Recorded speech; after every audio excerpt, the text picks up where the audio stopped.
Alright guys, welcome back to a new one. Today I'm going to be going over how I use my ShotKam while I bow hunt, okay? Step by step, from the moment you get to the stand to when you're packing up for the day. I'm going to go through everything that I do when I bow hunt with this camera. Alright, so getting into it, one thing you will need that you may not have if you already have the ShotKam is the ShotKam bow mount, alright, which is this.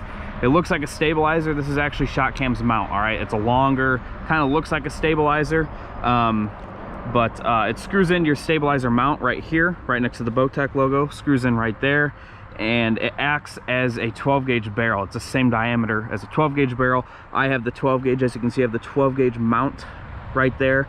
So it needs something to grab onto that's that size. So you buy that. I don't know how much it is. I want to say it's 40, maybe 50 bucks. And you might be wondering, well, what about my stabilizer? Maybe you have a certain stabilizer you really like to use. Your camera then acts as your stabilizer, okay? This camera has some weight to it, plenty of weight to act as a stabilizer, and you can actually adjust the weight by sliding this camera forward or backwards. All right, I like mine a little bit heavier, so I slide mine more forwards. If maybe you have a lighter stabilizer, you just scoot that thing back a little bit. You can adjust it, pick up your bow, drop back. You can kind of adjust it and see what you like. Find a spot, mark it with maybe like a, I don't know, a screwdriver or a knife. Just scrape a little spot where you know you can put the back or the front of the camera mount to, and then that's where it's going to be set at, and you'll be shooting the same spot and you'll be practicing with it just the same, okay? So this is how I have it set up when I'm walking out to my stand. All right, arrows are in, camera's on, cap is on, and it's off right now. Obviously I don't want to waste the battery. So when I get into the stand, I'm ready. All right, let's say it's shooting time, we have a deer roll up, right? Once shooting time rolls in, I take the cap off, obviously, and I'll clean the lens just to be sure that there's no gunk on it. Sometimes it'll collect dust, and that can actually affect the camera, or this camera lens really fogs up easily, so you want to check it. This one, nice and clean, no issues there, don't have to worry about that at all. So we're pretty much ready to hunt. We're gonna get an arrow knocked up here, and today I have two different 3D targets. I have a coyote on my left and a doe on my right. I'm gonna take a crack at both of them today, yeah, we'll get some good footage of that. So let's say you're sitting in the stand and you have a target come up on you. In this instance, we'll say it's a coyote. All right, so all this is doing is adding one more step to your typical bow hunt, okay? And if you're used to maybe recording your hunts, it may not seem like that big of a deal, but if you've never recorded a hunt before and this is something new to you, it may seem like a lot. It throws your entire rhythm off, because maybe in the past you see a target, maybe you're checking your rangefinder, then you're clipping, then you're drawing back. In this case, you have to press the camera on, so it's just one more step. It doesn't seem like much, but when you actually get into a rhythm of shooting a certain way, it can throw you off. So it's something that you do want to practice time after time again to make sure you have that down when the time does come that you want to record your shot. All right, so we have a coyote coming into range. It's about time for me to draw. My bow's ready. All right, I'm gonna reach down here and turn on my camera. All right, and I'm gonna go up close with this camera and show you guys what I mean.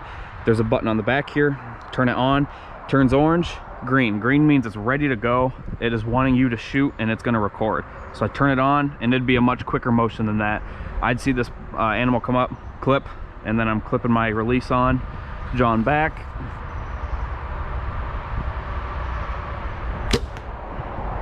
All right, and now I can look down and see, and you see the blue light blinking on the camera. It just registered that shot, and it is recording the past, I think, 60 seconds, or pretty much from when I started it turned on, and the next like 30, maybe 45 seconds after that.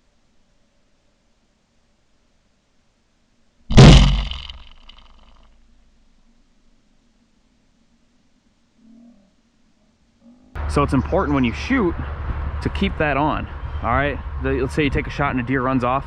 If you think of it, follow that deer with this camera.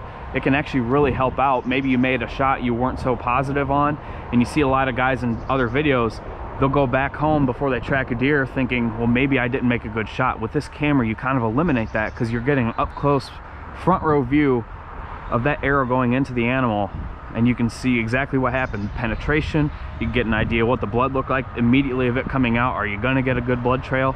It's something that you don't think of with this camera, but it actually helps out a lot, okay?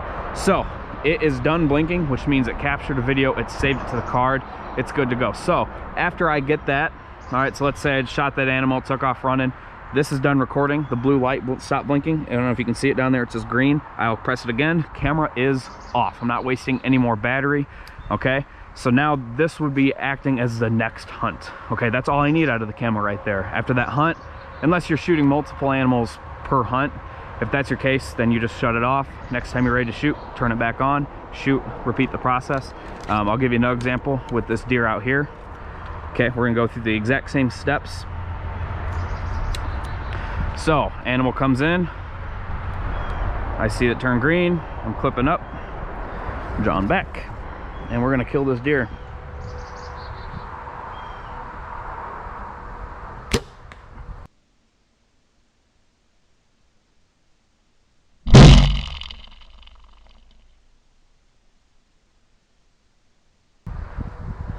And my camera is recording it right now. Still blinking blue, and we're good. I did make a previous video, maybe a week or two ago, about the settings I like to set it at while I bow hunt, because it's a totally different camera that I want when I'm using it with my shotgun and I'm shooting at ducks and geese and whatnot, than what I have it set at on my bow. It's different, all right? It's you change the settings to like ground game. You're shooting a bow, not a shotgun. I changed the sensitivity levels to be more sensitive because it's harder for the camera to pick up a shot from a bow as opposed to a shotgun, obviously. A lot more delicate of a recoil. But that's basically it. So this is just about done. Once it's done blinking blue for recording, I will shut it off and we'll be back in business. So yeah, that's basically it. I don't do anything really any different than that.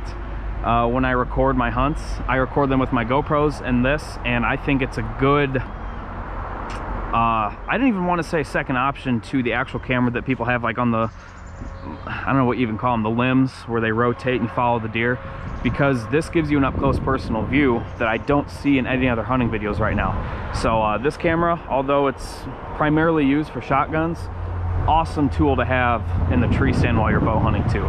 Hope this one helped you guys out today. If it did, give this video a thumbs up, and if you'd like to see more, subscribe to my channel. Got a lot of fun hunting stuff coming up this season, and yeah, let me know in the comments what you guys think. We'll see you out there.